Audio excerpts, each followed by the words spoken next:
When you think of the Knights Templar, you probably picture warrior monks, right? Well, forget that image.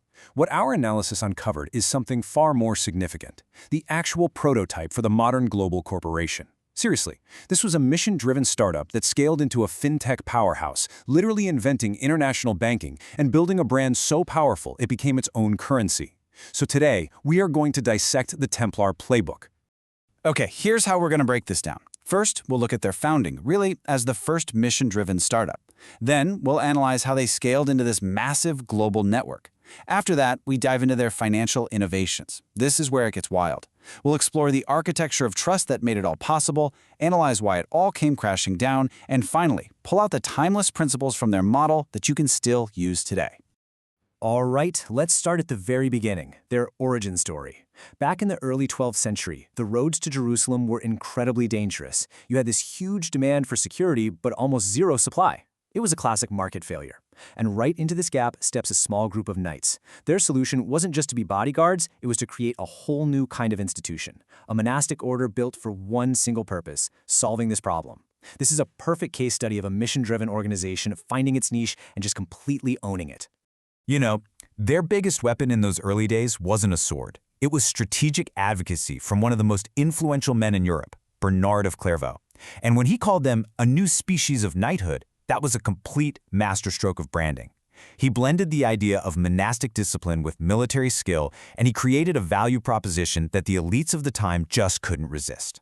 His endorsement, that was the ultimate seal of approval, the venture capital that gave them the runway for explosive growth. Yeah, they didn't stay the poor knights for very long. That famous emblem, two knights on one horse to show their poverty, that quickly became a thing of the past. The real game changer was a papal bull in 1139. It basically gave them a free pass. They were exempt from local laws, didn't have to pay local taxes, and answered only to the Pope himself. Think about that. It's the medieval equivalent of being your own special economic zone. It gave them the power to operate across borders with incredible freedom and efficiency. So they've got the Pope's blessing, but that's just a license to operate. Real success, the kind that lasts for centuries, comes down to execution. And to manage their insane growth, the Templars developed an organizational structure that honestly looks shockingly modern. And this is where you can really see the genius of their design. I mean, look at this. It's basically a modern C-suite. The Grand Master, that's your CEO, setting the vision. The Seneschal is the COO, running the day-to-day operations. The Marshal is your head of military ops. The Treasurer is the CFO. And get this, the Draper was essentially a chief supply chain officer, standardizing everything from swords to uniforms. This wasn't some messy feudal army. No, this was a centrally managed international corporation built for scale. Now, here's the detail that most people completely miss. Those knights in the white mantles, they were just the tip of the spear, only about 10% of the organization.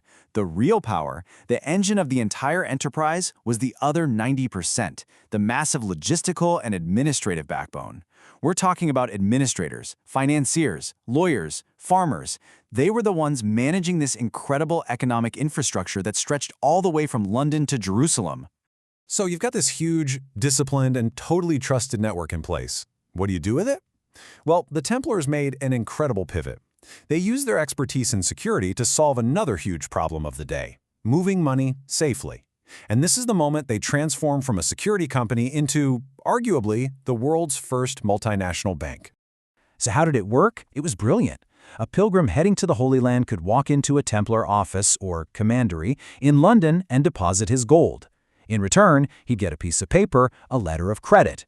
This note was written in a complex cipher, a kind of early cryptography that only the Templars could read. Then, after his long, dangerous journey, he'd walk into the Templar commandery in Jerusalem, present the note, and get his money. This system, started way back in 1150, basically created the traveler's check and laid the groundwork for all of modern finance. But they didn't just stop there. Oh no, they built out a whole suite of financial services. They basically invented the legal trust, managing the estates of nobles who were away on crusade. For over 100 years, they were the de facto central bank for the entire Kingdom of France. They collected taxes for the Pope, and their portfolio was incredibly diverse. Farms, vineyards, a fleet of ships. They even owned the entire island of Cyprus for a while. This was a fully integrated financial powerhouse. Okay, so all of this financial innovation, all of this global power, it would have been absolutely impossible without one single intangible asset. An asset they protected more fiercely than any castle or any vault of gold. Their core asset wasn't gold. It was trust. That was their strategic moat. Kings, popes, merchants, they all gave the Templars their fortunes because they had absolute faith in the integrity of the order. And this trust was engineered. It was built right into their DNA. Because every Templar Knight took a vow of poverty, they couldn't profit personally. This made the organization itself seem completely incorruptible. Their brand was their bond, and that bond was their single most valuable asset. But here's a timeless lesson, right? For any organization that gets that big, that disruptive, when you become that wealthy and that powerful, you don't just get competitors, you get enemies. And the Templars' incredible success is what ultimately led to their spectacular downfall. And the collapse, when it came, was unbelievably fast. It was a perfect storm. First, in 1291, the last Crusader stronghold fell. Suddenly, their original military mission was, well, it was gone. This left them vulnerable. And then came the biggest threat of all. A powerful king who was deeply in their debt. Philip IV of France owed the Templars a fortune. So he hatched a plan to get rid of the debt and seize all their assets in one go. On Friday, October 13, 1307, he launched a coordinated raid, arresting Templars all across France on completely fabricated charges. He twisted the Pope's arm, and by 1312, the order was finished. Think about it. Their biggest client had become their executioner. A brutal lesson in counterparty risk. The Templars as an organization were destroyed, but their model, their playbook for building a global institution is absolutely timeless. So what are the key lessons we can pull from this 900-year-old case study for leaders today? We've boiled it down to this 5-step model. It all starts with building trust before you even think about scaling.